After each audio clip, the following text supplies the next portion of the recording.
So today I'm going to be refuting Brian's speech. Yeah, no, you made it really hard for me. But I'm going to be refuting Brian's speech on the claim that females will negatively affect the United States infantry if they're directly integrated into the rifle units. So one of the first things that was some of the criticisms that Mr. Kirkham explained was that your personal experience was not backed up with factual information. Now, I don't think any of us are doubting you, but if you're in like a big, when you're in kind of a public speaking situation, it's not typically the case where you know everybody in the class and you have that personal relationship to where people are more likely to believe you. People are more likely to believe factual data. And so when I actually looked, you made the point that the rucksacks that you guys were required to carry were listed up to 45 pounds. And I took about 20 minutes to kind of research that point, and I found what you said was correct. But I also found it from about two different sources that you probably could have looked at and probably could have cited to kind of make your claim more viable in the point that you did make your speech. One of them saying that kind of on long-term missions you'd be holding up to 100 plus pounds of gear. Another from that same article saying that at least just in battery weight alone you're carrying 16 pounds of batteries for things like optics, flashlight, night vision, which you probably already know, but these are things that you probably could have cited from various sources in order to make a better claim about your speech. And one of the other things that I wanted to talk about that kind of relates to your second point was that when you're talking about the whole policy argument of what the British did in order to gender normalize kind of the standards so that hopefully there'd be a higher standard of physical fitness in combat-like situations when you're in the infantry. You did say that the injury-related charges when gender normalizing the data went from 4.6 to 11%, and that's completely true. But the other thing is what they did is they did this, it's to my understanding that they did this for the entire Army in general. And one of the things that I kind of noticed is that you just acted, even though you're specifying the infantry, is you were kind of like, oh, well, what they did is they just increased all of the Army's physical fitness requirements for women, or there's no physical fitness gain at all for any specific tasks. And because your argument specifically is talking about infantry, infantry statements is that isn't just a black and white situation. A policy that could maybe kind of reduce some of the injury-related accidents is to have multiple standards within the PT training, so that if you get to a certain point, you're qualified to operate these certain jobs and these certain jobs are open to you, or if you exceed that, and you have a little bit of a higher standard for on-field infantry combat, then they could maybe increase, and that would do the job of increasing kind of the level of fitness required and the overall muscle mass while still leaving jobs open to women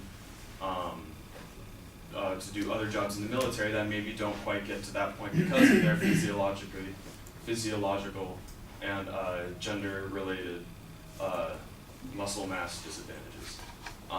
So the 2 points that I went over today are that you could have supplemented your data a little bit along with your personal experience, and that your specific claim about raising the PT training requirements could have been highlighted as less of a black and white situation and more of an opportunity for variance, or maybe some specification within that training in order to make it a little bit more easier and a little bit more concise and prevent injuries. So thank you very much.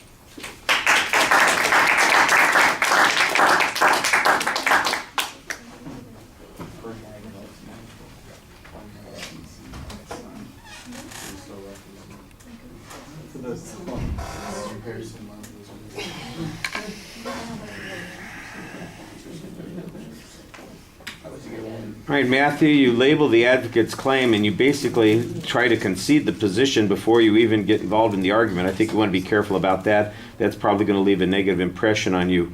One of the things that I noticed, by the way, in the presentation and several times during the speech is that you seem to be addressing the advocate as opposed to the audience. The advocate's done at this point. You want to tell us what's going on.